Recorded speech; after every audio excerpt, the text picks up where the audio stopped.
भाकपा माले का जो उत्पत्ति हुआ, जो गांव में समाज में जो जुल्म अत्याचार हुआ था गरीब गुरबों पर, उसके विरोध में यह पार्टी का स्थापना हुआ। तो हम उसे मुड़कटवा नहीं कर सकते हैं। कहीं से यह उचित नहीं है। धर्म को राजनीति में लाना उचित नहीं है, यह गलत हो रहा है और इस पर चुनाव आयोग को पूरी तरह देखना चाहिए और संज्ञान लेना चाहिए। मुड़कटवा नक्सली लोग नहीं है। भाकपा माले का उत्पत्ति जुल्म अत्याचार के खिलाफ हुआ। कहेंगे जो सरकार कोर्ट पर अंकुश करता है, जो सरकार कार्यपालिका विधायिका न्यायपालिका पर उसका रोक है, कब्जा में ले लिया हुआ है, तो उस सरकार कभी भी कुछ भी कर सकता है। इस जो भी लोग हैं देशवासी कि अब यह सरकार को जाना चाहिए। यह सरकार से किसी का भलाई होने वाला नहीं है, ना नौजवान का, ना छात्र का, ना किसान का, किसी को भलाई होने वाला नहीं है।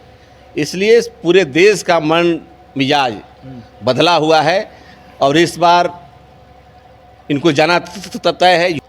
लोकसभा में छठे चरण के जो मतदान थे संपन्न हो चुके हैं। आरा लोकसभा संसदीय क्षेत्र में है और अंतिम चरण यानी 7वें चरण में यहाँ मतदान होने वाले 1 जून को वोट पड़ेंगे। हमारे साथ भाई दिनेश से पूर्व विधायक है, राजद से विधायक थे, हालांकि बीच में जन अधिकार पार्टी में चले गए थे, लेकिन जन अधिकार पार्टी का विलय कांग्रेस में हो गया, तब से किसी पार्टी के सदस्य नहीं थे। और तेजस्वी यादव के सामने हजारों हजार समर्थक के साथ इस चुनाव की घड़ी में भाई दिनेश जी ने राजद का दामन थाम लिया। बातचीत करेंगे। भाई दिनेश जी हमारे साथ जुड़े हैं। स्वागत है सर आपका हमारे चैनल पे। आपके सभी जनता हाल्ट के सभी दर्शकों को भी मैं धन्यवाद देता हूँ। अचानक चुनाव के टाइम पे भाई दिनेश जी का राजद में शामिल होना कहीं ना कहीं एक बहुत बड़ा फैक्टर माना जा रहा है। देखिए, हम लोग तो राजद का जो विचार है, जो उनका सोच है, उसी सोच का हम लोग हैं। और हम लोग शुरुआती दौर से राजद में ही थे, राजद से हम विधायक भी थे।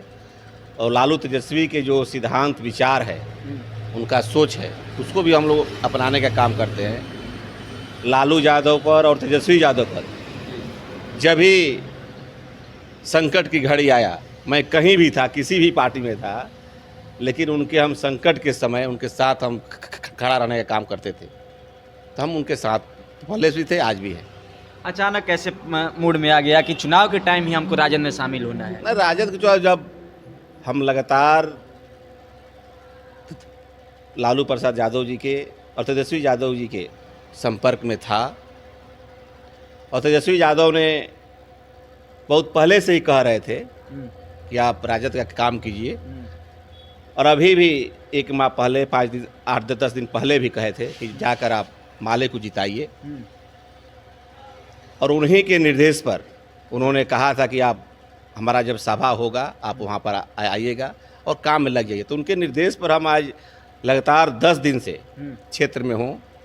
और यहाँ के जो इंडिया गठबंधन के उम्मीदवार है कामरेड सुदामा जी, उनके पक्ष में मैं कई गांव का भ्रमण किया हूं। करीब करीब 3600 पंचायत में हमने दौरा किया है और हमने अपील किया है कि आप लोग इंडिया गठबंधन के उम्मीदवार कामरेड सुदामा जी को भारी मत जिताने का काम करें। पूरा ढोल नगाड़ा के साथ हजारों हजार समर्थक भाई दिनेश के पीछे पीछे पूरा उत्साहित दिख रहे थे। कैसा लग रहा था भाई दिनेश जी? उत्साह तो है।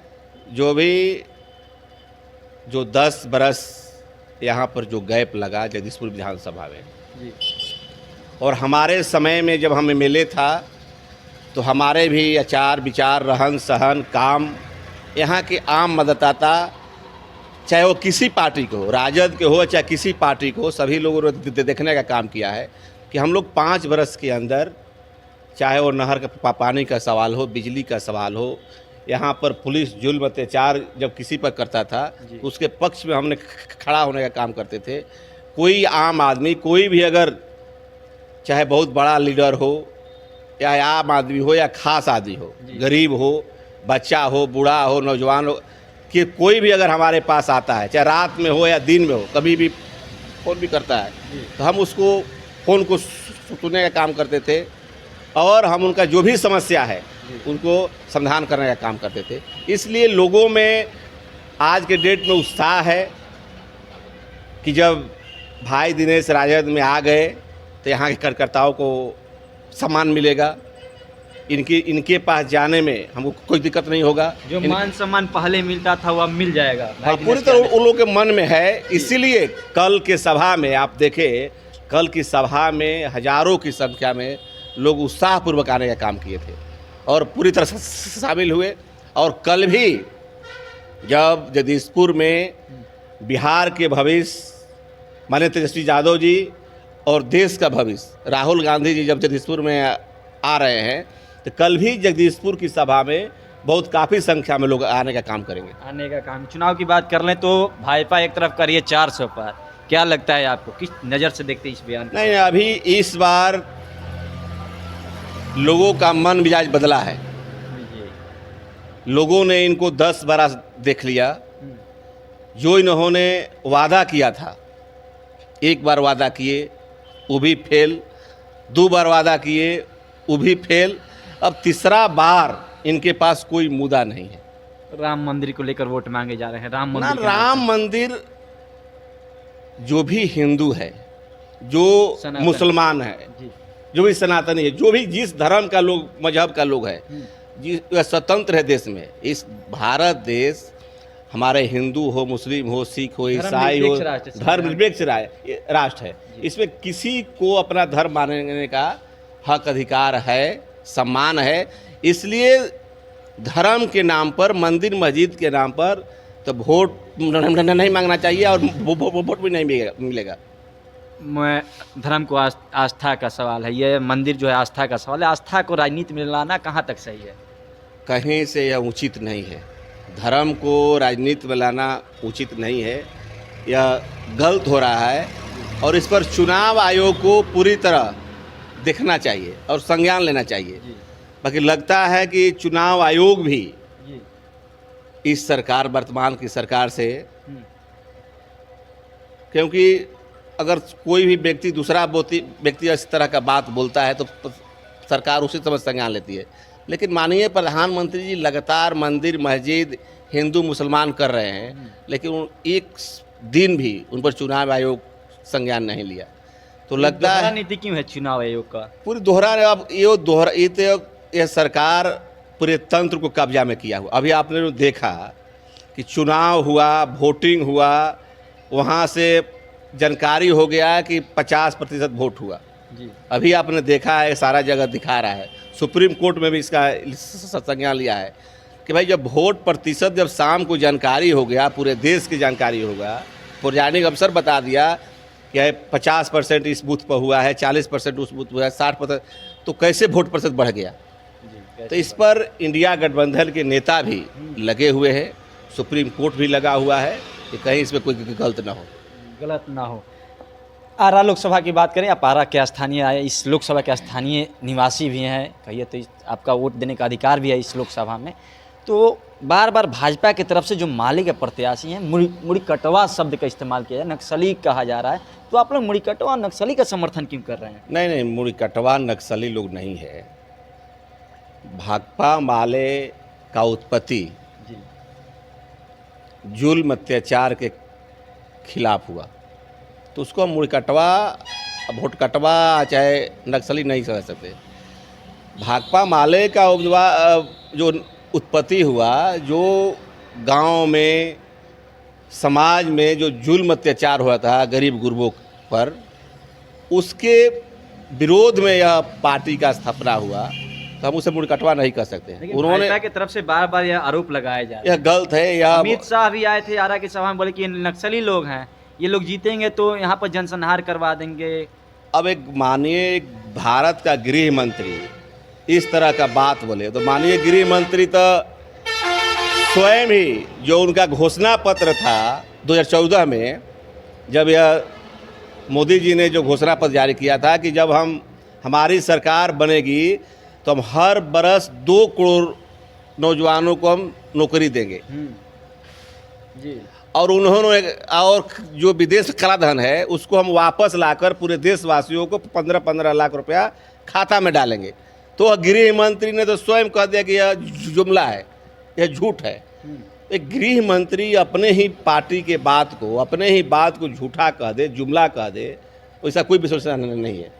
क्या लगता है सर, अंतिम सवाल रहेगा, 25 में आखिर प्रधानमंत्री 24 में प्रधानमंत्री कौन होगा इस बार? 24 में इंडिया गठबंधन की सरकार बनेगी और इंडिया गठबंधन की ही कोई भी नेता जब चुनाव ख़त्म हो जाएगा, रिजल्ट आ जाएगा, तब उसमें तय होगा, बल्कि इंडिया गठबंधन का ही प्रधानमंत्री बनेगा। आरा में आए थे अमित शाह, उनका कहना था कि जो आरक्षण मुसलमानों को दिया जा रहा है उसको आरक्षण को हम ख़त्म कर देंगे जैसे ही सरकार में आएंगे, और आरक्षण खत्म ये आरक्षण कभी भी खत्म नहीं हो सकता है।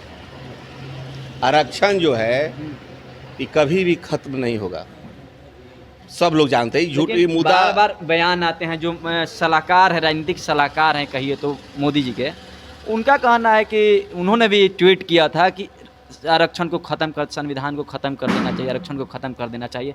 पूर्व केंद्रीय मंत्री अनंत हेगड़े का बयान आता है कि आरक्षण को खत्म कर देना चाहिए। देखिए, ये लोग का जो मानसा है, अभी जो संविधान बचाने की जो बात हो रही है, राहुल गांधी, तेजस्वी यादव, जो इंडिया गठबंधन के सारे नेता ने कह रहे हैं, तो उसमें कहीं ना कहीं सच्चाई है। कहेंगे जो सरकार कोर्ट पर अंकुश करता है, जो सरकार कार्यपालिका, विधायिका, न्यायपालिका पर उसका रोक है, कब्जा में ले लिया हुआ है, तो उस सरकार कभी भी कुछ भी कर सकता है। इसलिए इंडिया गठबंधन के सभी नेता ने स्पष्ट कहा है कि हम संविधान की रक्षा करेंगे, संविधान को खत्म नहीं होने देंगे। और ये बात पूरे नीचे तक चला गया है और पूरे देश के आम मतदाता भी जान गए हैं, जो भी लोग हैं देशवासी, कि अब यह सरकार को जाना चाहिए। यह सरकार से किसी का भलाई होने वाला नहीं है, ना नौजवान का, ना छात्र का, ना किसान का, किसी को भलाई होने वाला नहीं है। इसलिए पूरे देश का मन मिजाज बदला हुआ है और इस बार इनको जाना तय है। झूठों के 400 पार कर रहे हैं, इनको जाना तय है। इस बार इंडिया गठबंधन की सरकार बनेगी। कल राहुल गांधी की सभा होने वाली है, तेजस्वी यादव भी आ रहे हैं, मुकेश सहनी जी भी आ रहे हैं, दीपंकर जी भी आ रहे हैं, क्या कहिएगा यहाँ के आरा लोकसभा के लोगों को? सभी हम जगदीशपुर विधानसभा के साथ और आरा लोकसभा के तमाम राष्ट्रीय जनता दल के माननीय नेता कार्यकर्ता, कांग्रेस पार्टी के माननीय नेता कार्यकर्ता, भाकपा माले के माननीय कार्यकर्ता और नेता, और वीआईपी पार्टी के तमाम सभी कार्यकर्ता नेता से मैं अपील करता हूं, निवेदन करता हूं कि आप लोग अधिक से अधिक संख्या में कल जगदीशपुर के स्वारथ साहू उच्च विद्यालय में 2 बजे आने का काम करें और अपने नेता का भाषण सुनने का काम करें। चलिए, ये पूर्व विधायक आरजेडी से थे भाई दिनेश जी से बातचीत हो रही थी। बातचीत में इन्होंने लोकसभा चुनाव को लेकर बहुत बड़ी बड़ी बातें कही, बहुत सारी बातें कही कि आखिर जो है 24 में देश का प्रधानमंत्री कौन बनेगा। आखिर भाजपा चाहती क्या? भाजपा के बड़े बड़े नेताओं का बयान जो आ रहा है कि देश से संविधान को ख़त्म कर देना चाहिए, संविधान में संशोधन कर देना चाहिए, इसको लेकर इन्होंने जवाब दिया। बाकी इनकी बातों का आपने पूरा सुना। क्या प्रतिक्रिया रहेगी? प्रतिक्रिया कमेंट बॉक्स में आकर लिख दीजिएगा। मेरा नाम नीतीश है, आप जनता हाट देख रहे हैं। बहुत बहुत धन्यवाद।